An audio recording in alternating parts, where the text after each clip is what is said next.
Botswana में भारतीय उच्चायुक्त श्री राजेश रंजन जी, इंडिया एसोसिएशन के प्रधान राजीव कुकरेजा साहब, हिंदी सोसाइटी के अध्यक्ष राजेश रंजन जी एवं सारे श्रोतागण,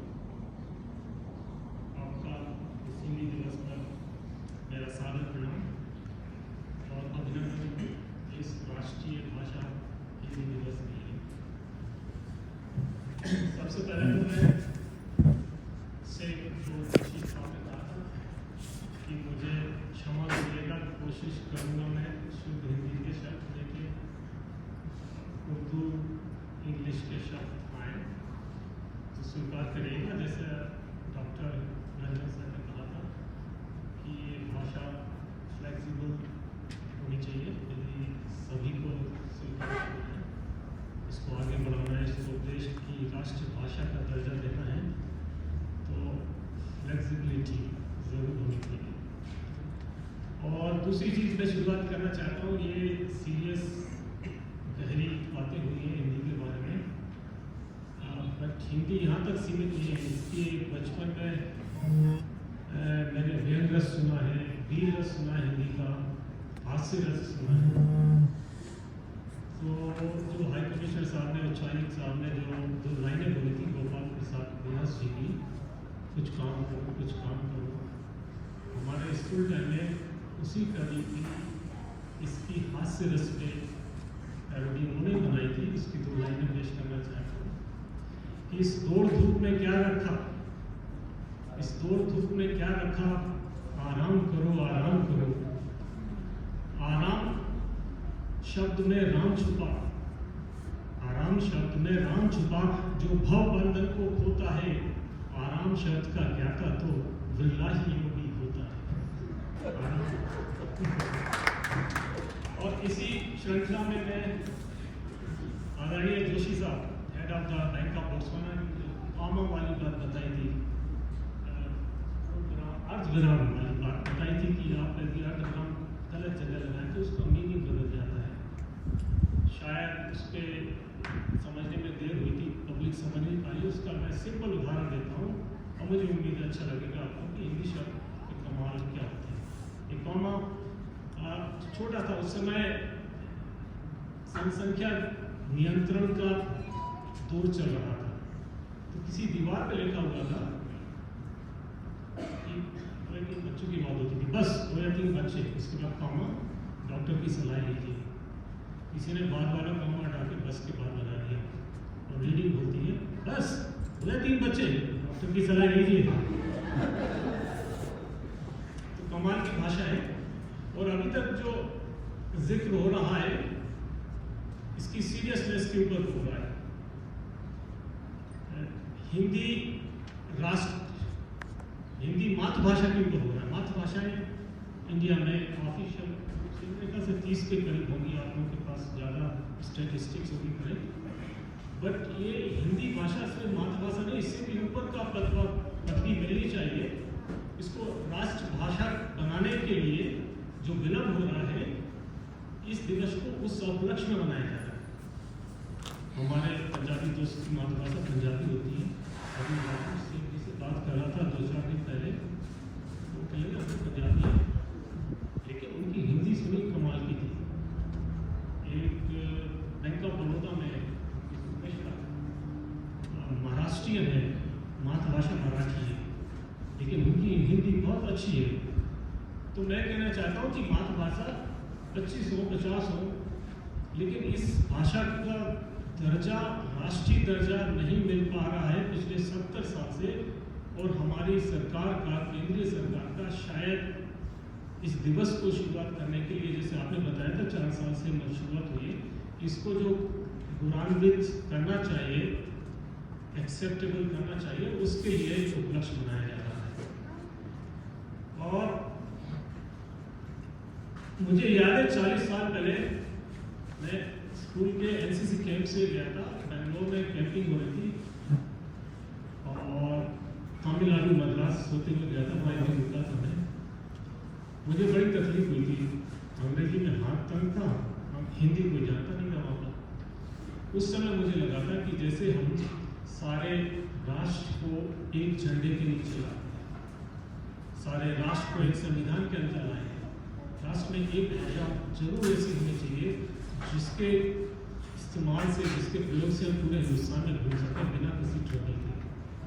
और ये प्रयास ईश्वर ने चाहा, पब्लिक का सपोर्ट रहा, तो मातृभाषा तो ये रिलेटेड लोगों की है, लेकिन ये राष्ट्रभाषा सभी की है और होनी चाहिए।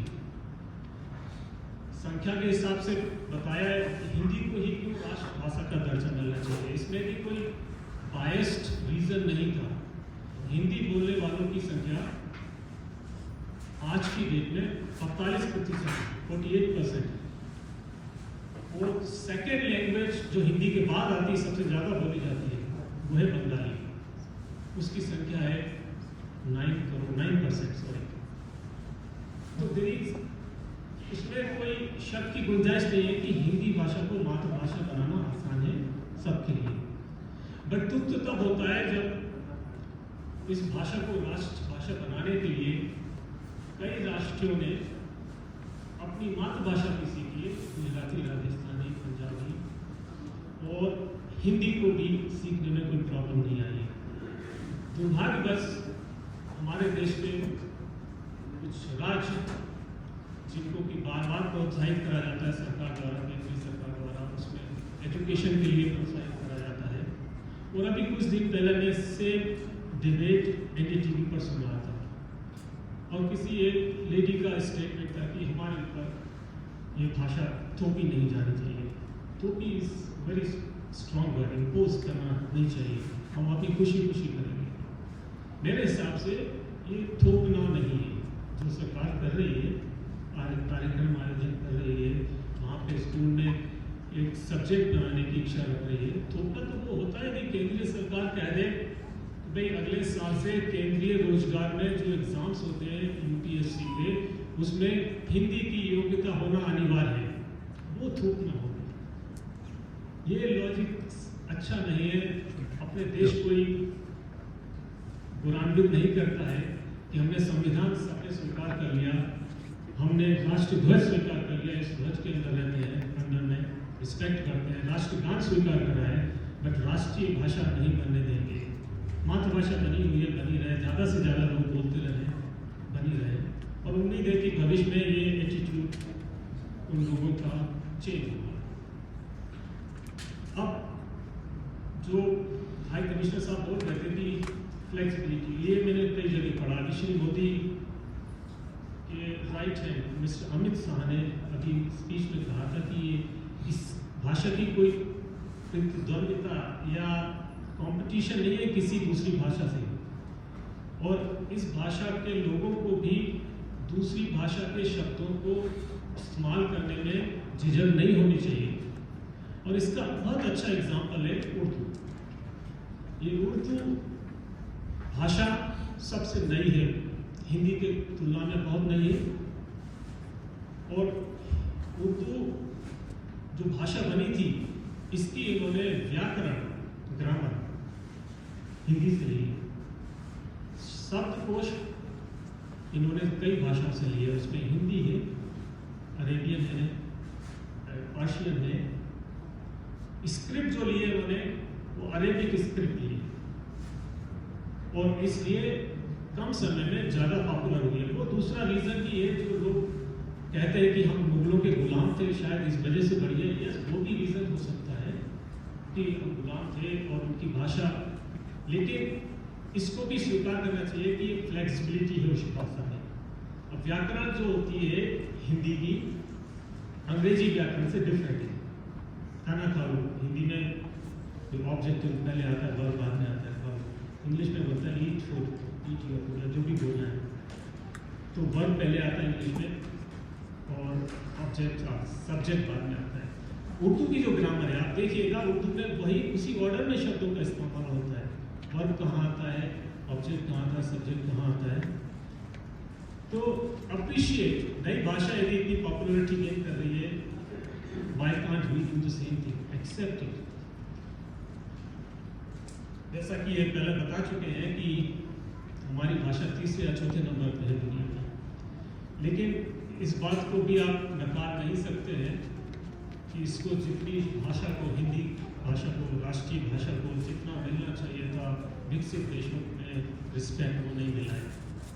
कई जगह कई चीज़ें आपको 4-5 छोटे देशों की भाषाओं में होती है, हिंदी में नहीं आ जाती है। गूगल में, सर्च इंजन में कई जगह मैंने देखा है कि फ्रेंच में लोग पूछते हैं कि आपको फ्रेंच में दे, स्पेनिश का रिस्पेक्ट होती है, जर्मन लैंग्वेज की रिस्पेक्ट है, जापानीज की है, लेकिन हिंदी का नाम नहीं आता। अभी आना शुरू हो गया है, कहीं ट्रांसलेशन में भी मैंने यूज़ करा है, बट उतनी रिस्पेक्ट नहीं मिली। यदि 4th नंबर की है तो कोई भी आदमी प्रोडक्ट सॉफ्टवेयर बनाता है तो at least 4th, 5th, 6th number पर इसकी पोजीशन होनी चाहिए, वो नहीं मिली है।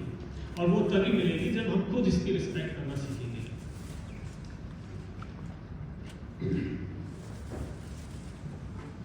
इस संदर्भ में मैं आदरणीय रंजन साहब से निवेदन करना चाहूँगा कि जो उनके प्रयास हैं वो उसको कंटिन्यू रखें, और उसमें कुछ मेरे विचार हैं। ऑब्वियसली एक विचार उन्होंने कहा था कि हमारे इसमें लिखा था हमने कि जो कोविड से पहले भारतीय उच्चायुक्त कोचिंग देता था हिंदी लैंग्वेज की, और यही निवेदन मैंने इसमें लिखा है कमेंट्स में कि ये शुरू हो जाए, और इसको विस्तृत करने के लिए तो वर्चुअल मीटिंग्स, वर्चुअल लेसन्स शुरू हो गए हैं, तो घर में बैठ के भी बच्चे हिंदी के लेसन ले सकें, ऐसा प्रयास करा जाना चाहिए। दूसरा है, जो लोग हिंदी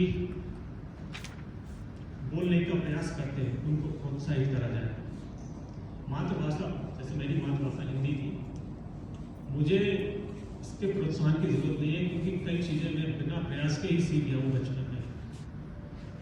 हर कोई मराठी, पंजाबी, तमिलनाडु, केरल वाला बोलता है, उसको ड्यू रिस्पेक्ट, रिकॉग्निशन, ऐसा नहीं कि प्राइज ही मिलता है तभी आदमी प्रोत्साहित होता है, बच्चे प्रोत्साहित होते हैं, प्रोत्साहित करा जाए। इस टाइप के लेक्चर्स में उनसे बुलाया जाए कि हिंदी में दीजिए लेक्चर।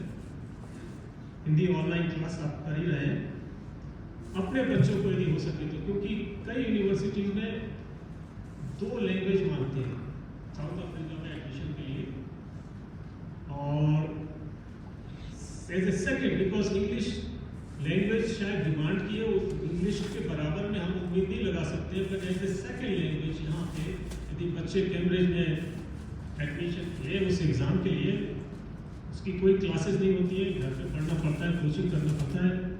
मुझे नहीं मालूम है कि यहाँ की यूनिवर्सिटी कोई लेसन्स देती हो, लेकिन भारतीय उच्चायुक्त का तरफ से यदि कोई प्रयास करा जाए, बच्चों को उत्साहित किया जाए, तो एक पॉसिबल संभव है दूसरी लैंग्वेज के लिए। मेरे बच्चों ने, एक ने शायद हिंदी में कैम्ब्रिज लिया था, 2 बच्चों ने फ्रेंच में ली थी, और आज तक मुझे अच्छी तरह कॉन्फिडेंस के साथ कह सकता हूँ फ्रेंच लैंग्वेज का कोई इस्तेमाल नहीं होगा, और अब तो डाइल्यूट हो गई, बच्चे भूल भी होंगे।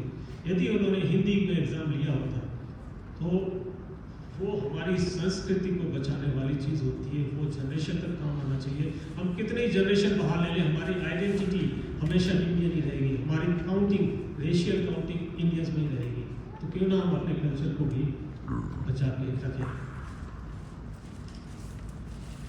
एक और सजेशन है सर, समय समय पर संगोष्ठी कराएं, जैसे बहुत अच्छा मुस्लिम समाज ने शुरू करा है, तो कॉमन हो गया, doesn't belong to only one sect. एक शेर व शायरी शाम होती है, साल में 1 बार, 2 बार, 3 बार जितनी होती है, इसी तरह एक शाम हिंदी संगोष्ठी की होनी चाहिए।